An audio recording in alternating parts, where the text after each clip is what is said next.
Dr. Ramchandani, for some of you who were lucky enough to meet her on February 26th, she was our very first Women's Cardiology Conference presenter. And at that time, we actually limited to 10 patients who were, Hi, everyone. Can everyone hear me? yes, who had come into our office. She did a cooking demonstration and showed us how to make a balanced plate. And then the pandemic hit, and we have turned to webinars and Zoom meetings where we're able to have all of you, and it looks like we have over 60 people today. So today she's returning to talk to us in more depth about balancing your plate and how to take care of yourself through eating healthfully. So maybe Shalu, you can talk with us at first about your practice and how you got into this type of medicine. Absolutely. Thank you again, Dara and Allison, for having me today. It's really exciting to come back, and I wish I'd come back in person like we did back in February, but such is our new world. The reason why we all got started late today, and I apologize, I'm having a hard time bringing up my slides. So we're just going to talk and do the best that we can. But like Dara said, my practice is largely seeing patients for weight management. And the way I got into this really was practicing primary care for many years. I've been managing a lot of chronic diseases over the years and watched a lot of my patients over the years just managing and their health outcomes and hospitalizations. And I started this practice about a couple of years ago to really help focus on how do I prevent and reverse disease. And we all know that obesity is a chronic disease, and it's associated with other chronic diseases like coronary artery disease and type 2 diabetes. So that's how I got into this space, to really help to see how I could help my patients lose enough weight where I could help them reverse their diseases and prevent other chronic diseases. So great. So, we've seen 3 nutritionists in the last few weeks on our webinars, and I think it's been a little confusing for our patients because we've heard different messages from different people.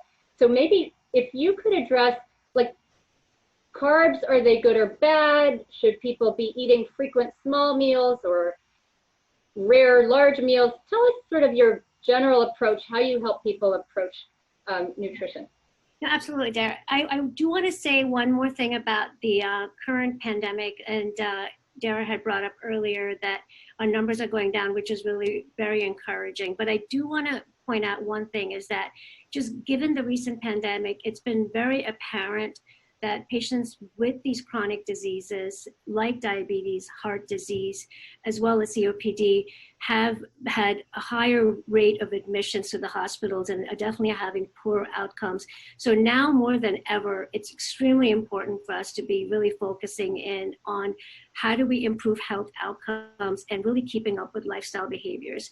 So going back to your question, the way, so with my practice, the way I usually will, when I do my initial consultation for my patients, I am focusing on multiple different areas that are helpful in their weight management. So other than the nutrition piece, of course, we would discuss the lifestyle piece, which of course includes physical activity, avoiding use of risky substances, as well as stress management and sleep, which is extremely important even for our immunity.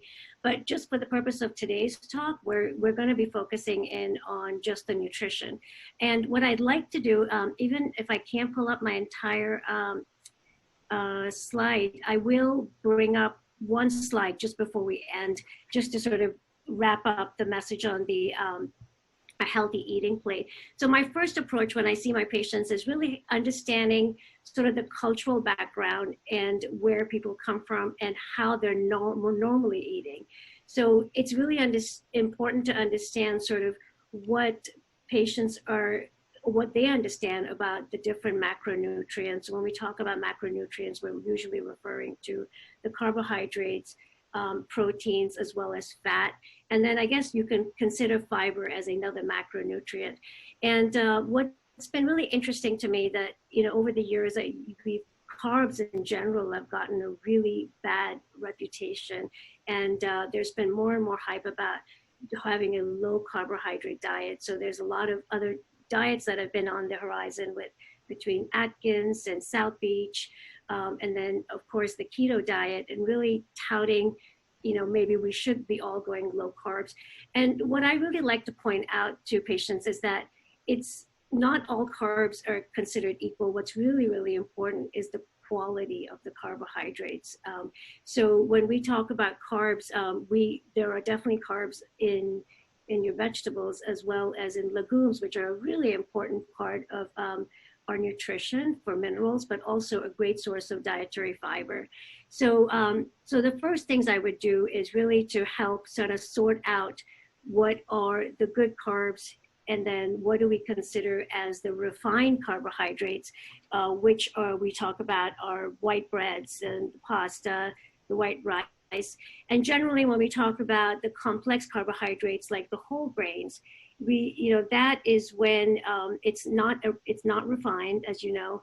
So there is definitely a lot more fiber, but also a lot more nutrients associated with the carbs. So that's kind of my first approach, is when understanding where they come from and what kinds of things that they're already eating, and how can I help them navigate through some of these macronutrients and how they can fit that into their diet. And I will bring up one point, is that nutrition is so complex, as we know. Even as clinicians, we have a really hard time navigating through the grocery aisles and figuring out what's healthy. And then to top it off, now there's such a complex interplay, not only between our cultural differences, but then also the genetics, but microbiome and how that's affecting our health. So I'd love to talk a little bit about that too today before we end. Definitely. I think the microbiome is something we're just starting to understand how important it is for weight management, for inflammation, for immunity, right? So absolutely, put that one a little bit on the back burner, but we're definitely going to talk about it. I want to back up a little bit and just say that I also always remind my patients that every calorie you eat is either a fat, a carb, or a protein. That's the sources of calories. And so if you cut back on your carbs, you're necessarily increasing the proportion of calories from fat or protein. And that can be a good thing, but it can be extreme, right? We still need a certain number of calories in a day, and they have to come from somewhere. So we're talking about healthy carbs, healthy fats, and healthy proteins, right? Exactly. And that's kind of my take on some of these other diets where I think that people go a little bit too extreme. Like for instance, with the keto diets, what I have found, a lot of my patients will tell me what when they're cutting out all their carbs, they're resorting to things that are a lot of animal fat for their protein, but a lot of animal protein for their protein sources, but also not always the best fats.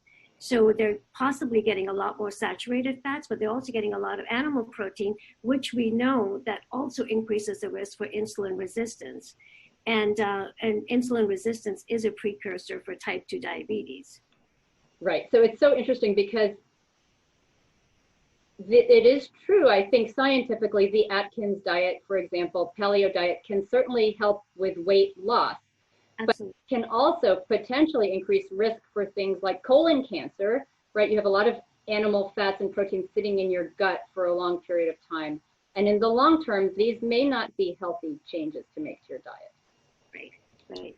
No, absolutely. And I think the biggest take I will point out is that the American diet, I wish I had my slides with me so I could just show you some of these things, but the American diet, the Western diet, rather, I should say, it is known as it's called SAD, as in the standard American diet, because generally it tends to be very high in refined carbohydrates, but as well as saturated fats. And really helping people navigate through some of that, I think first, the one big ticket item really is helping people figure out how we can use sort of minimally processed foods in our everyday ingredients. And I think we all tend to sort of resort to the ultra processed foods, especially the frozen foods, just because they're easy. And even during this time of the pandemic, cooking is a challenge for a lot of people. And initially, when people weren't really getting out of their homes and going to, or getting even takeout because of the fear of COVID, what I had seen was a lot of people were resorting to frozen meals. So really understanding how, first of all, I like Michael Pollan's work of how, when we are focusing on getting minimally processed foods, you really want to try to find items that are even less than 5 ingredients. Because half the times when you look at these boxes, there's so many different ingredients on the nutrition label. And it can be quite overwhelming because half of them we can't even pronounce the ingredients. But anytime you see more than 5 ingredients on a box, you know that this is highly processed. So really trying to stay away from the highly processed foods is extremely helpful. And then wherever you can focus on, obviously cooking is the best way to do this, is using minimal ingredients in creating your healthy meals. Yeah, I had heard that during the pandemic, some companies that were doing really well were Nabisco and Kellogg's, and breakfast cereals and cookies and Oreos sodas have really exploded because people are feeling kind of sad and lonely and resorting to these kinds of things for stress eating.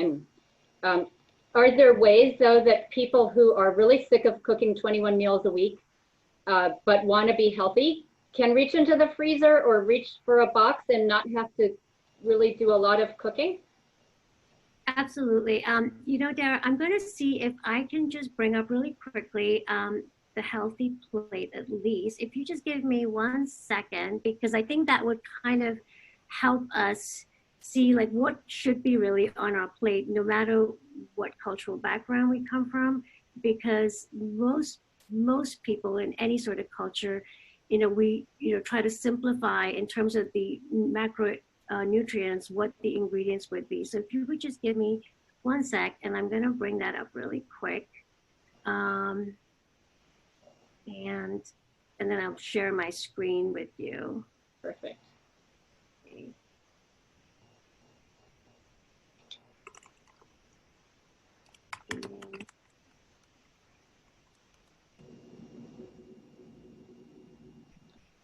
All right, so I'm going to just share my screen.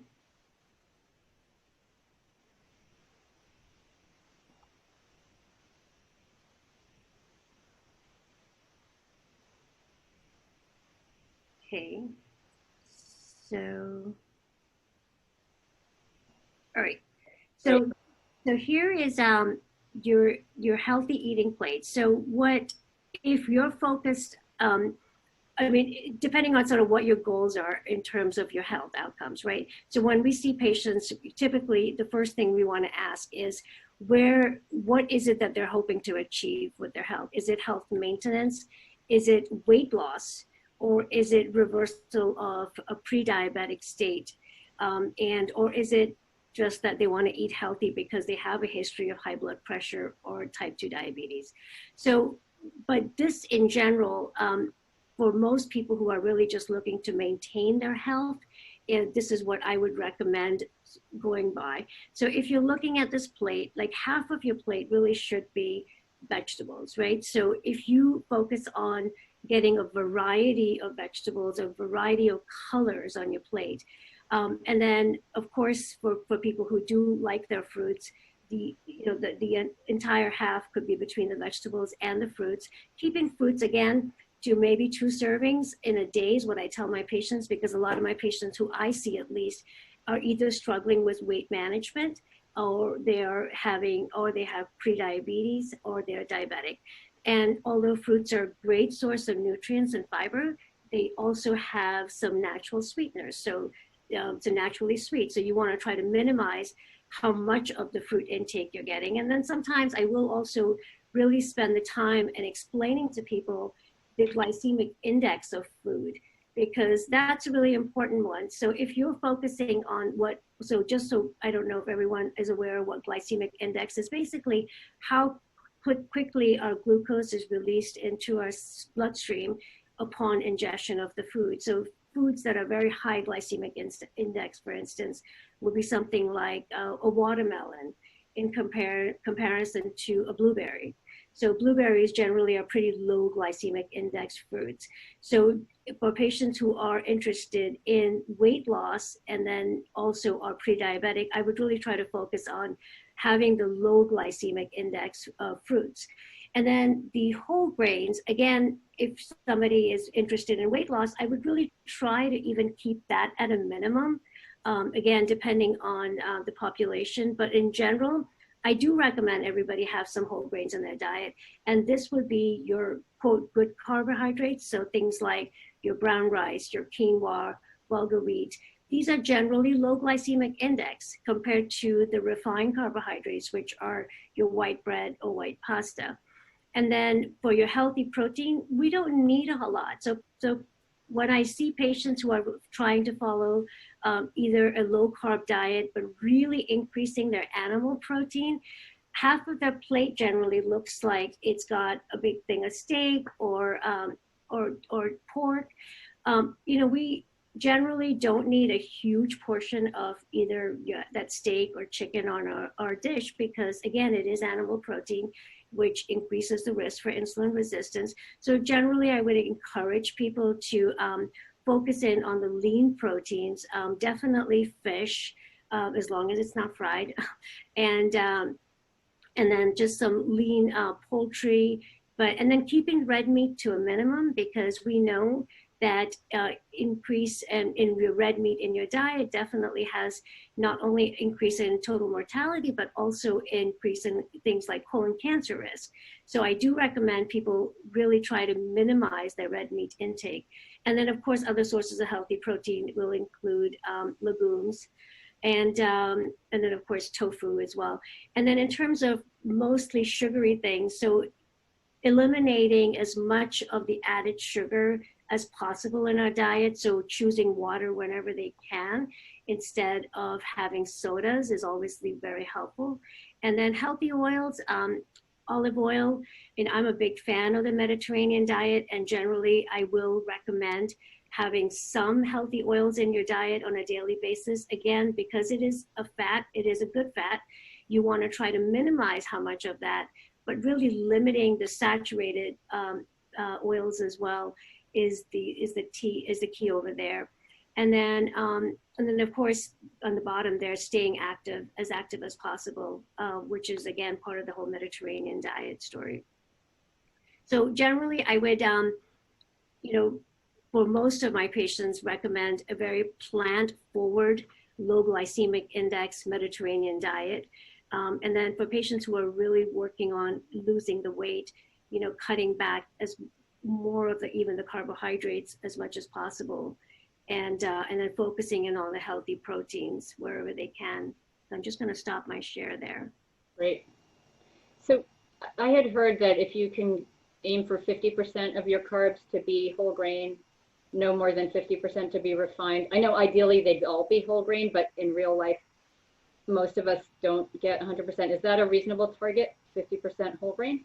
I would even say more than that, because depending on, again, the type of, you said 50% of the refined, you said? And yeah, 50%. Yeah. If you have carbs, at least half of them should be whole grain. Yeah, I agree with that. I think if you're aiming for at least half, that would be perfect. However, the more the better. So if it can be all whole grain, ideally that's it. In an ideal world, it probably does not happen. So 50% would still be a good number to look, to aim for. Great. And you talked a little bit about the Mediterranean diet. Can you say a little more about what that looks like? And there's a question here, is olive oil specifically better than, say, canola oil for the Mediterranean diet? Definitely. So olive oil is definitely what is recommended for the Mediterranean diet. However, for canola oil, I'm going to also bring up a nice photograph of the Mediterranean diet really quickly. But while I'm doing that, what I will recommend is for oils that are sort of heat stable. If you are going to use like high heat, I definitely will use canola oil more often for cooking. So it kind of depends on what it is that you're making. If you're just sauteing, like just vegetables or some fish, olive oil is perfectly fine. And then again, because it's a fat, you still want to minimize as much of how much you're using for quantity. So with high heat, I've also always thought of avocado oil is good for cooking at high heat, and canola. Olive oil, when you cook with olive oil, it loses some of its benefits. Is that right? I don't really understand what happens when you cook with olive oil at high heat. You're right. Yeah, so it's not very stable in terms, it can't really tolerate the heat. So I have definitely seen reports of when you're using olive oil in high heat, it can actually get kind of converted over to what we call trans fats. Yeah. So it's not the most stable if you're going to be using for high heat. So I don't recommend it for high heat, but I definitely recommend it for things like salads, or if you're just sauteing on low heat, it's perfectly fine to use. So I'm going to bring up this picture that I'm going to share with the group.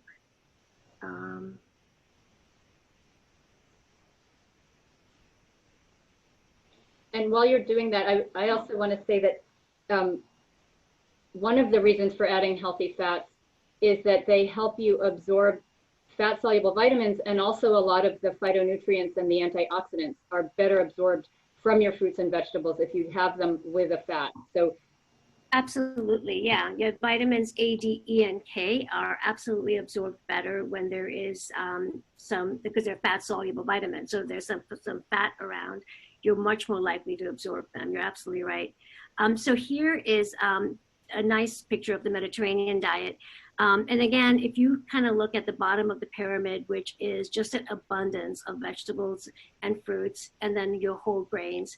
And then up here is the fish and the seafood, which I do recommend very highly. I think that we all should be, if for people who are not vegetarian, should get at least 2 servings of fish, and preferably fatty fish in a week. And then keeping dairy products definitely a little bit less on the scale on the pyramid there. If you had 1 or 2 servings a day, that would be perfectly fine. And then red meat, which is the top of the pyramid, again, minimal. So once a week is plenty. And then same thing with the added sweets, so your desserts. And then mostly water, and then physical activity as much as possible, of course. And then wine, I'm not going to advocate that you start drinking wine, but if you're somebody who enjoys to have a drink here and there, definitely part of the Mediterranean diet is drinking in moderation. that's a beautiful picture. Here, Some people say, oh, I shouldn't have shrimp or shellfish because of the cholesterol. How do you feel about that? Yeah, no, I would agree with that. I think if you have hyperlipidemia, which is having a high cholesterol, I definitely don't recommend having shellfish on a regular basis. My preference is always to lean toward fatty fish that you can saute. So either salmon or tuna, mackerel, a couple of times a week, but keeping the shellfish, clams and shrimps to once every couple of weeks. Again, depending on what your health risks are and what your goal is. Because low in fat and low in saturated fat, they may be high in cholesterol, but that's different, right? It's the same idea as eggs, which may have a fair amount of cholesterol, but they're so low in fat that they don't necessarily raise your cholesterol. Exactly. No, you're absolutely right about that. Yeah. But in terms of, sorry, I just lost my train of thought. No. So anyways, going back to, yeah, no, you're absolutely right about that. So I will, but in terms of the fatty fish, oh yes, that's what I was going to say. In terms of getting the benefit of having the omega-3 fatty acids, that we know the fatty fish are extremely helpful for. So instead of taking omega-3 fatty acids as supplements, we can, get that easily in our diet by having fish a couple times a week. Yes. Okay, good. There's a question about what other fruits besides blueberries might be lower glycemic index, because I think we all think of fruit has its benefits, but it also is 100% carbs and fairly high in sugar. So what do you recommend to people who like to have fruits? So I'm sorry, so in terms of having low glycemic index fruits, is that the question? So online, when you Google like glycemic index for foods, there is a wonderful chart that comes up under images. And so in general, definitely berries are my probably favorite because they are full of antioxidants, and they're very low glycemic index, but as well as apples and pears. They're on the lower glycemic index scale. And I'm trying to see a papaya is absolutely wonderful, but definitely on the ones that are the higher glycemic index, which I think at this time of the year in the summertime, we tend to have a little bit more watermelon. It is hydrating. I would again keep it to a minimum if again your goal is to, reverse diabetes and weight loss. Okay. And also pairing the fruits with a protein or a healthy fat would also help lower the glycemic index, right? So glycemic index for a meal changes. If you eat a piece of watermelon on an empty stomach, it may shoot your blood sugar up. But if you eat it at the end of a meal or with some peanut butter, it might be a slower rise. Absolutely, yeah. So it does make a big difference of how you're eating it. I mean, I've had a whole, not an entire watermelon, but I can have a couple of slices of watermelon very easily because it is so sweet. But you're right that if you're having it on an empty stomach, your blood sugar is going to rise acutely, and then as will your insulin level. And then we know that having elevated levels of insulin over time not only increases your risk for insulin resistance, but it's also a fat storage hormone. So it actually causes weight gain much more easily. Okay. I would love now to hear your take on the microbiome and whether or not probiotics help that. What are prebiotics? Give us your take on that. Yeah, so there's so much emerging research right now on the microbiome, and certainly we don't have all the answers yet. But I will say that there is, with the gut-brain connection, we know our gut has 100 million neurons, and it's pretty much our second brain. So if you think about that and think about all the different organisms that are in our gut, we have at least over 100 types of different organisms in our gut. And what we want to try to achieve is a balance of having more of the good bacteria, which support our health, and then of course less of the bad bacteria. And what happens with the quote Western standard American diet is that we have this sort of unfavorable balance that takes over. So we get more of the bad bacteria, but also other lifestyle factors like stress can definitely impact the balance and increase the bad bacteria. So what we eat really has a huge impact on our the balance on having more of the favorable good bacteria. So generally, you can take a supplement of probiotics. However, probiotics, you can easily get this in our diet. So generally what I have patients do is have more things that are fermented. A lot of fermented vegetables like kimchi, sauerkraut is definitely a great source of probiotics, but also kefir, and then some yogurts that have the live cultures as well are extremely helpful. And then in terms of prebiotics, that is basically the food that is available for the bacteria to feed on. So you want to have more food that will provide the prebiotic environment, which again is very easily obtained in our food. So legumes, asparagus, a lot of vegetables that are very rich, and the list is huge. But we don't have to take that in the supplement if you're getting all of these wonderful variety in that half a plate of your vegetables. Are yogurts, you said yogurts that have bacteria. I thought all yogurt would have good biotics, and some are marketed like Activia. Are there different yogurts that have different benefits? Definitely. I think that some of this is marketing, Dara. So I will say that there are some yogurts that are a little bit more in terms of how much they have for the live cultures. But in general, yes, yogurts do have the live cultures. But in terms of the proportions, there might be a little bit of variation. And So I definitely tend to buy things that are a little bit more predominant in having I like the Activia. Okay. It definitely has more. But when you are buying the yogurt, I would definitely make sure that you're not getting the ones that are already pre-mixed with the fruits, because then they also have the added sugar. So, keeping an eye on how much of the added sugar that the yogurt has is really important. Okay. So we need the prebiotics to give them something to eat, and then the probiotics come in there and populate. Okay, got it. I'm going to hand over to Dr. Kelly Hedgepeth. Allison, I think you've been screening the audience questions, and people, please feel free to submit questions in the chat box. This is great. I see a lot of really good questions already. Hi, everybody. I've been listening and enjoying all of this. So thank you so much for such a great discussion so far. I think there still is a number of questions that we're getting on those macronutrients. So maybe we can just go back and revisit that, the carbohydrate versus the protein, and specifically how we should quantify protein and maybe if there's something we should aim for. And then there's also some questions again about fats and healthy fats, and maybe some clarification. You just talked about yogurts, but maybe some clarifications about cheese or other fat options. Absolutely.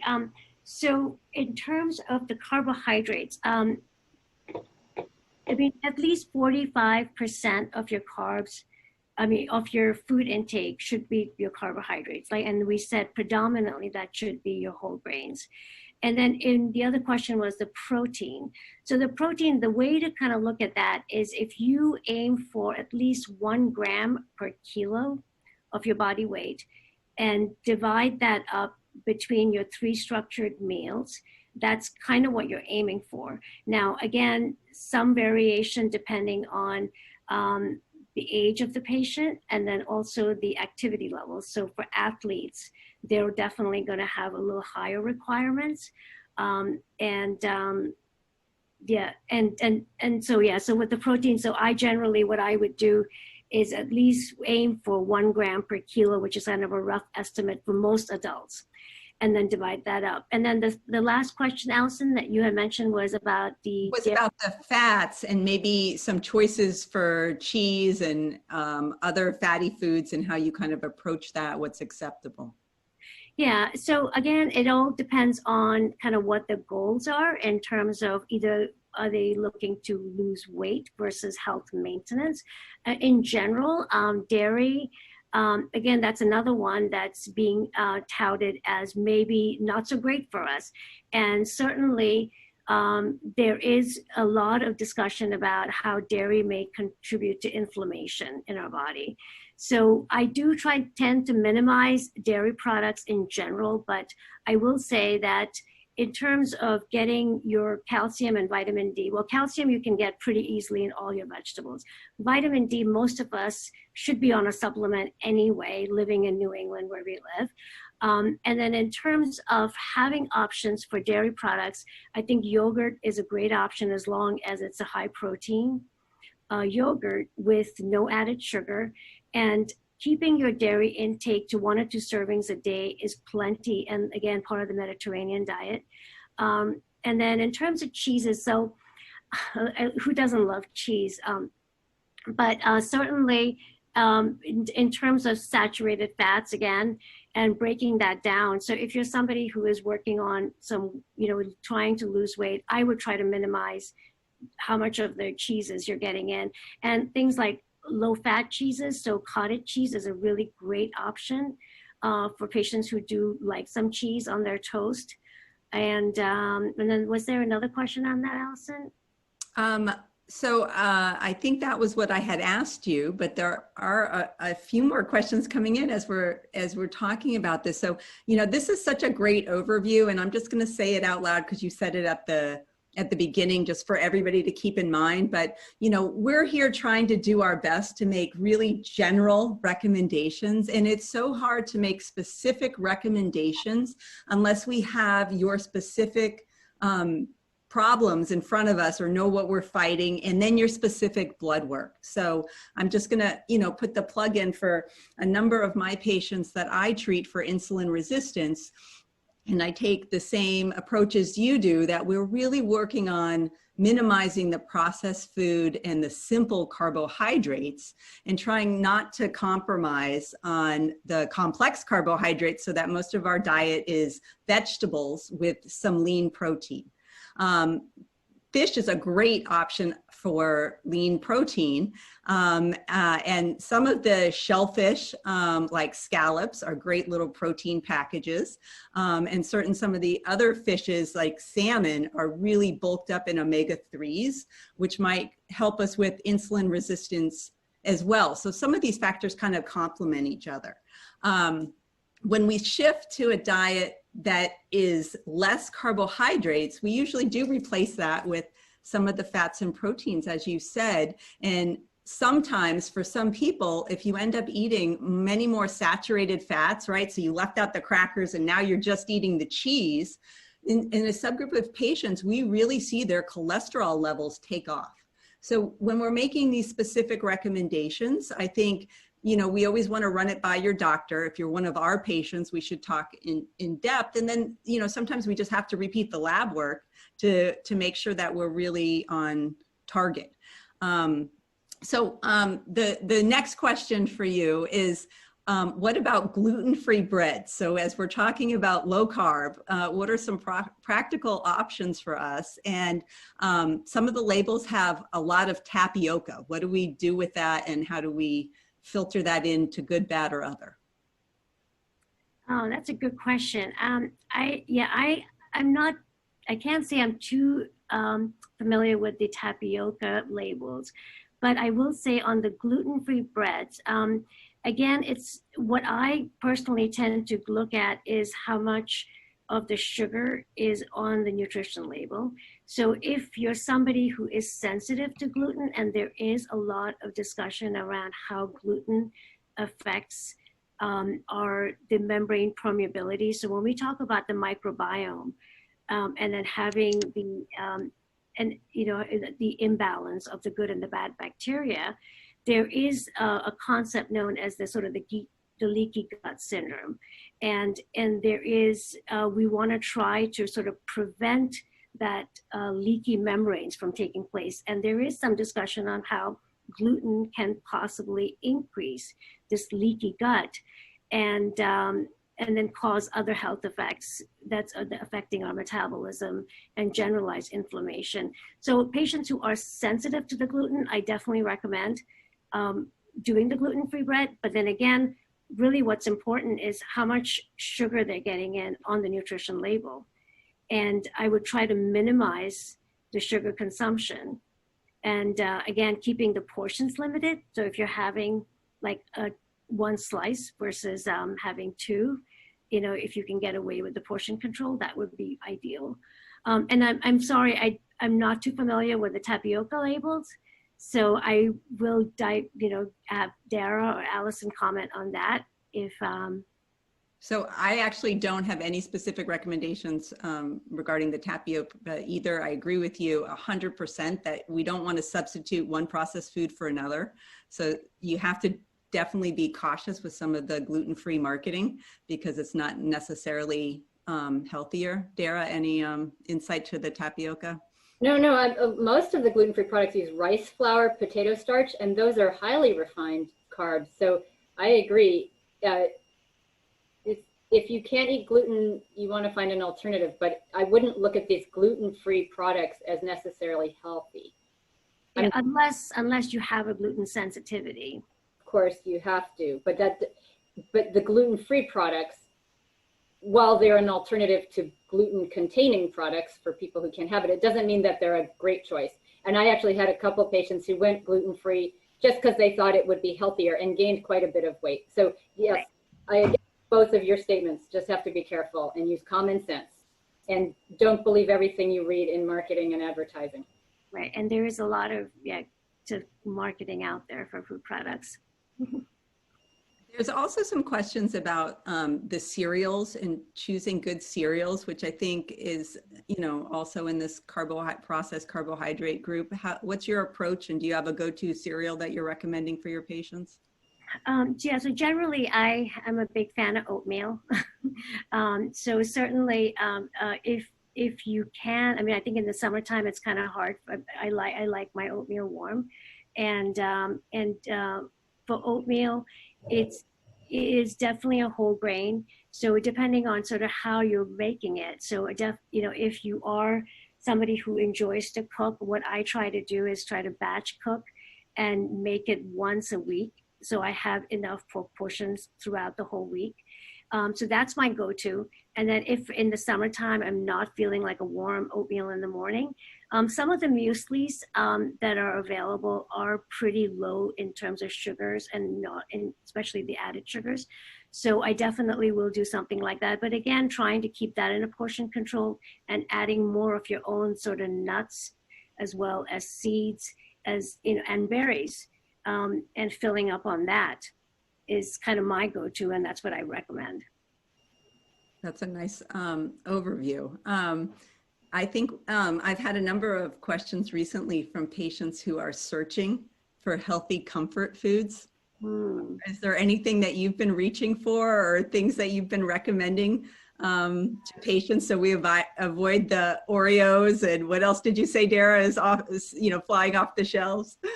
Cheez-Its and nut, all that stuff. Yeah. For healthy comfort food, I know for sugar cravings, I will say one of the things that's worked, two things actually that worked really well, and I have suggested it to my patients and they have agreed. So one is dates, believe it or not. And I know a lot of people will kind of go, why would I want to eat a date? But it is a natural sweetener. And if you just needed something sweet to kind of take that edge away, I have found dates to be effective. But the other option would be having a piece of dark chocolate. If you feel like you have control and you won't eat the entire bar, it's perfectly reasonable to have one or two small pieces of dark chocolate, which if anything, it's beneficial. That's good advice. I personally like the dark chocolate, Yeah, especially with blueberries and walnuts. It's a great dessert. So I will try that tonight. Thank you. I'm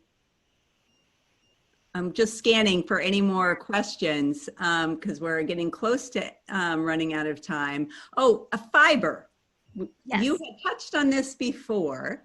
And certainly when we're eating a lot of vegetables, maybe there's vegetables that are more fiber rich. And then for some people, they're asking, would they benefit from a fiber supplement? How do you typically approach this? Yeah, I think for fiber supplements, I definitely will recommend taking it if you are having trouble with constipation, for instance. But in general, we don't need to take a supplement when you can get it in your food. And fiber is pretty easily attainable. We don't get enough fiber, again, in our Western diet. And if you are sort of following the principles of that healthy eating plate, where you're trying to get in as much variety of the vegetables on your plate and think of different colors all the time, and then having a couple of servings of fruits a day, it's more than likely, and your grains are whole grains, more than likely you're going to get enough fiber in your diet to meet your requirements. But certainly if you're having other symptoms, like I said, like constipation, then it's not unreasonable to add a fiber supplement to your regimen. Okay. Can I ask one? Yeah. Please, yeah. We've heard a lot from Beth Reardon and some others about intermittent fasting, and I know you use the term time-restricted eating. Can you give us your take on that, whether you think that's a great approach for most people or not for everybody? Yeah, I think with intermittent fasting, there's definitely a lot out there right now on the social media and everywhere you look, and everyone's going on this intermittent fasting. But so here's the thing with intermittent fast. I mean, essentially all it is you're trying to restrict your feeding in a smaller period of time. So if you look at most folks, if we sleep, I sleep more than 6 hours, but for the folks that are sleeping, like say 6 hours a day, and Dr. Salk says, Dr. Panda from the Salk Institute says this very well, because he says, as long as our eyes are open, our mouths are open, which is true, because if you think about from the moment we wake up until the moment we go to sleep, a lot of us tend to reach for the refrigerator or snacking. So if you're eating, if you're sleeping over a 6 hour period, and then the rest of the time you're snacking in between and feeding over a very extended period, that does not support our metabolic health. So if you are focusing on what we call a time restricted feeding, which is really trying to feed in a time span of between 8 to 10 hours, and then the rest of the time you're quote fasting. So that's essentially what a fast is. There are definitely some extreme forms of fasting. So other than the intermittent fasting, that's for 16 hours and then eating for 8 hours, which is kind of the most traditional ones. There are also a little bit more extreme fasts that people do, which are a whole 24-hour fast or every other day fast. And the benefits of fasting are definitely there. And I've had a huge number of patients who have lost a significant amount of weight, but we've also seen changes in parameters with their blood pressure, cholesterol, as well as markers of inflammation when people are fasting. But I don't feel like a fasting is necessarily a sustainable solution for a majority of our population. So my personal approach to my patients is, if you can try to restrict your feeding within an 8 to 10 hour period, I think a 10-hour period is very reasonable.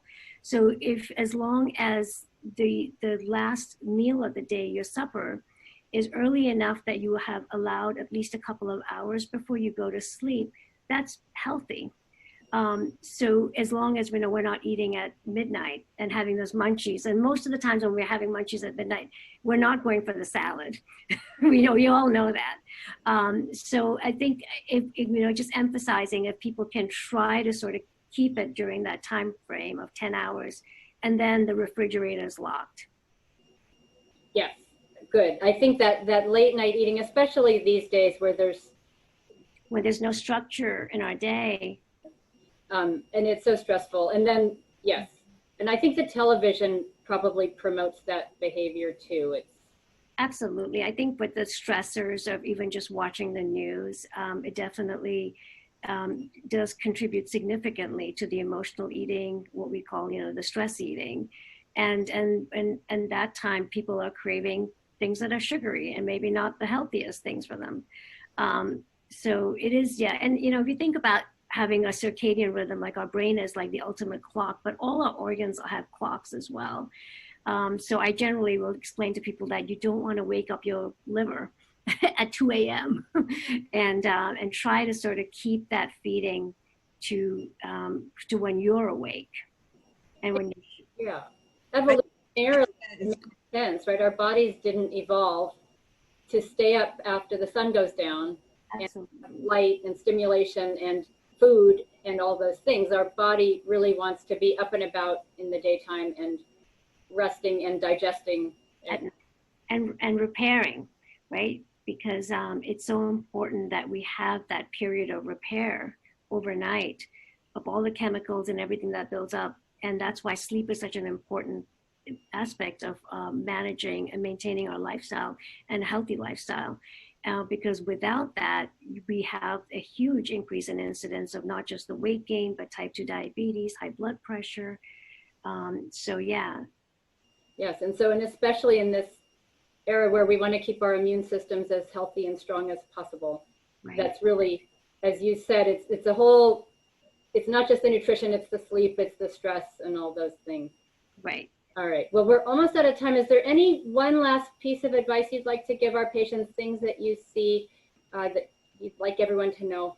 Yeah, so I definitely will, want to say just one last sentence again. I love Michael Pollan's food rules, and one of the rules that was coming to my mind was, eat whole foods and mostly plants and not too much. And that's a nice general rule of thumb. And don't eat anything that your grandmother won't recognize, right? That's always a good rule of thumb as well. Good. Common sense and words to live by. Yeah. Thank you so much. And thanks everybody for joining us. This was fantastic. We're going to send out Dr. Ramchandani's contact information if anybody wants to set up a one-on-one consultation, and also a survey, as we always do. And next week we have Lynn McVie, who's a personal trainer, going to talk about exercise for the couch potato. So I hope you'll all join us next. That sounds perfect. Thank you so much for having me. This was really fun. Thank you so much. What a nice discussion. Thank you. Know that slides, you had some wonderful slides, but it's actually really fun to have also just a kind of a podcast style conversation. Because true. And if I gather my slides together, I will definitely email them to you, and feel free to share it. Perfect. That's perfect.